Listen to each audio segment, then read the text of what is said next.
ଜାତୀୟ ପତାକା ପଦ୍ୟଟିର ପଞ୍ଚମ ପଂକ୍ତିକୁ ଆବୃତ୍ତି। ତା ପୂର୍ବରୁ ପିଲାମାନେ ମୁଁ ତୁମମାନଙ୍କୁ ପୂର୍ବ ପଂକ୍ତିରୁ ଆଲୋଚନା କରାଯାଇଥିବା କିଛି ପ୍ରଶ୍ନ ପଚାରିବି। ପ୍ରଥମ ପ୍ରଶ୍ନ ହେଲା ପିଲାମାନେ, ଜାତୀୟ ପତାକା ପବନର ସ୍ରୋତରେ କିପରି ଉଡ଼ିଥାଏ ବୋଲି କବିତାରେ କୁହାଯାଇଛି? କିଏ କହିବ ପିଲାମାନେ? କୁହ। ସାବାସ୍। ଜାତୀୟ ପତାକା ପବନର ସ୍ରୋତରେ ଫରଫର ଉଡ଼ିଥାଏ ବୋଲି କବିତାରେ କୁହାଯାଇଛି। 2 ନମ୍ବର ପ୍ରଶ୍ନ ହେଲା, ଜାତୀୟ ପତାକାକୁ ଜାତିର ଅମୂଲ୍ୟ ସମ୍ପଦ ବୋଲି କୁହାଯିବାର କାରଣ କ'ଣ? ହଁ,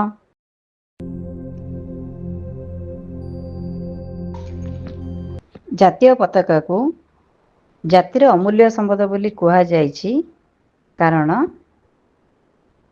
ଯୁଦ୍ଧରେ ଶତ ଶତ ବୀର ସେମାନଙ୍କର ମୁଣ୍ଡ ହରାଇଛନ୍ତି ଏହି ସ୍ୱାଧୀନତା ପାଇବା ପାଇଁ। ତୃତୀୟ ନମ୍ବର ପ୍ରଶ୍ନ ହେଉଛି, କେଉଁ କେଉଁ ସ୍ଥାନରେ ଜାତୀୟ ପତାକା ଉଡ଼ିଥାଏ? କୁହ, କିଏ କହିବ? ହାତ ଟେକ। ଖୁବ୍ ଭଲ। ଜାତୀୟ ପତାକା ଜଳ, ସ୍ଥଳ, ଯୁଦ୍ଧ ଓ ବ୍ୟୋମଯାନରେ ଉଡ଼ିଥାଏ। ପିଲାମାନେ, ବର୍ତ୍ତମାନ ଆମେ ଏବେ ପଞ୍ଚମ ପଂକ୍ତିକୁ ଆବୃତ୍ତି କରିବା। ସମସ୍ତେ ମନ ଦେଇ ଶୁଣ। ରଖିବ ଏ ଆମ ମାନ ଏ ସଂସାରେ, ବଢ଼ାଇବ ଆମ ଜାତିର ଟେକ, କରିବ ନିକର ଦେଶୁ ଦେଶେ ଯାହା, କରିଅଛି ମର୍ତ୍ତେ ଜାତି ବୈରଖ। ପୁଣି ଆଉଥରେ ମୁଁ ଆବୃତ୍ତି କରୁଛି, ଶୁଣ। ରଖିବ ଏ ଆମ ମାନ ଏ ସଂସାରେ, ବଢ଼ାଇବ ଆମ ଜାତିର ଟେକ, କରିବ ନିକର ଦେଶୁ ଦେଶେ ଯାହା, କରିଅଛି ମର୍ତ୍ତେ ଜାତି ବୈରଖ। ପିଲାମାନେ ବହି ଖୋଲ। ମୁଁ ପୁଣି ଥରେ ଆବୃତ୍ତି କରିବି, ସମସ୍ତେ ଶୁଣ। ବହିକୁ ଦେଖ। ରଖିବ ଏ ଆମ ମାନ ଏ ସଂସାରେ, ବଢ଼ାଇବ ଆମ ଜାତିର ଟେକ, କରିବ ନିକର ଦେଶୁ ଦେଶେ ଯାହା, କରିଅଛି ମର୍ତ୍ତେ ଜାତି ବୈରଖ। ବର୍ତ୍ତମାନ ଆମେ ଏବେ ଏହି ପଂକ୍ତିରେ ଥିବା କେତୋଟି ବିପରୀତ ଶବ୍ଦ ଆଉ ପ୍ରତିଶବ୍ଦ ଆଲୋଚନା କରିବା। ବିପରୀତ ଶବ୍ଦ ଭିତରେ ଆମର ଅଛି ମାନ। ମାନର ବିପରୀତ କ'ଣ ହବ? କିଏ କହିପାରିବ ତୁମ ଭିତରୁ? ସାବାସ୍। ଅପମାନ। ମାନର ଅପମାନ। ତାପର ଶବ୍ଦ ହେଉଛି ଦେଶ। ଦେଶର କ'ଣ ବିପରୀତ ହେବ?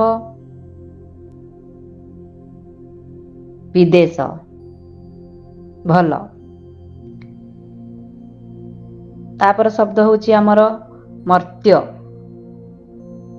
କିଏ କହିପାରିବ? ସ୍ୱର୍ଗ। ସାବାସ୍। ଶେଷ ଶବ୍ଦଟି ହେଉଛି ଆମର ଜାତି। ଜାତିର ବିପରୀତ ଶବ୍ଦ କ'ଣ ହବ? ତୁମେ କୁହ। ଅଜାତି। ଖୁବ୍ ଭଲ। ବର୍ତ୍ତମାନ ଆମେ କେତେ ଗୁଡ଼ିଏ ଶବ୍ଦର ବିପରୀତ ଅର୍ଥ ଜାଣିପାରିଲେ।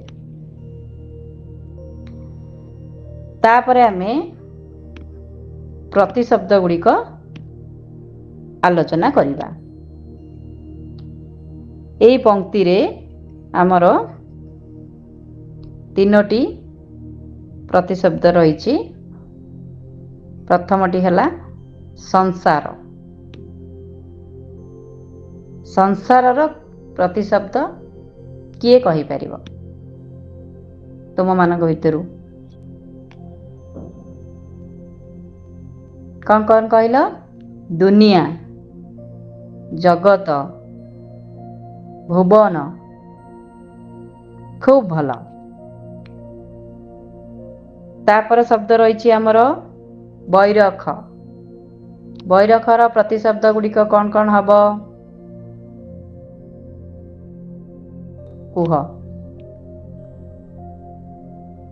पताका, खूब भल। ध्वजा, अति भल। धन्यवाद। तापर शेष शब्दटी हूँ आमर मान। मान किए कहि परिबो? हाँ तुम्हें कह। सम्मान ओ जस। बहुत भल, शाबाश, धन्यवाद। शेष रे आमे केतोटी सरल प्रश्नर उत्तर आलोचना करिबा। प्रथम प्रश्नटी हैला, संसार रे किए आम मान सम्मान को सांकेतिक भावे परिचय दिए? किए परिचय दिए किए कहबो? शाबाश। संसार रे आम मान सम्मान को जातीय पताका सांकेतिक भावे परिचय दिए। तापर प्रश्न, आम जातिर टेक किए बढ़ाइबारे साहाय्य करे? उत्तर, जातीय पताका। जातीय पताका आम जातिर टेक बढ़ाइबारे साहाय्य करे। धन्यवाद।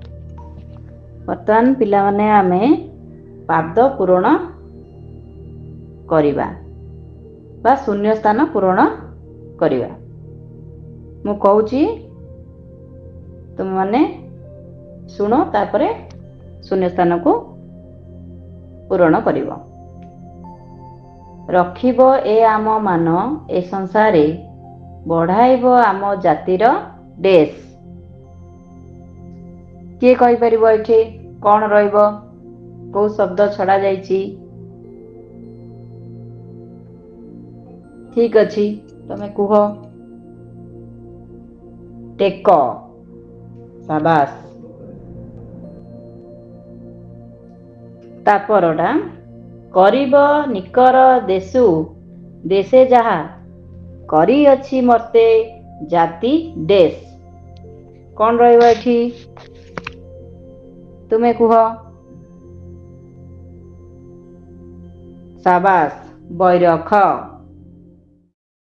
पिला माने मु गोटे प्रश्न पचारिबी, जार उत्तर तुमे माने 2 बा 3टी वाक्य रे कहिबो।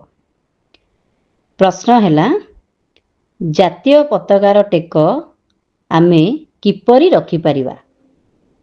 समस्ते बुझी पारिल? वर्तमान किए उत्तर देव कुह? कुह, तुमे कुह। ठीक अछि, कौन कहले उत्तरटा मु पुणी कहि दउची। आम जातीय पताका तिरंगा पताका जातिर गर्व। यह केवल एक छार कना नुहे, यह आम प्रिय जातीय ध्वजा। ठीक कहिच। आउ जने किए कहिबो? आउ कौन हबो? केमिति आमे आम जातीय पताकार टेक को रखि परिबा? तुमे कुह। खूब भल।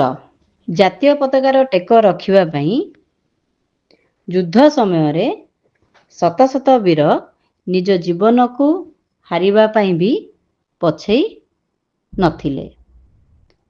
उत्तर ठीक अछि, शाबाश। वर्तमान मु तुम 2 जन जगार उत्तर को मिसई देई कहूची। आम जातीय पताका तिरंगा पताका आम जातिर गर्व। यह केवल एक छार कना नुहे, यह आम प्रिय जातीय ध्वजा। आहार टेक रखिबा पई युद्ध समय रे शत शत वीर निज जीवन को हारिबा पई भी पछई नथिले। आजिर शिक्षादान एठी शेष हला।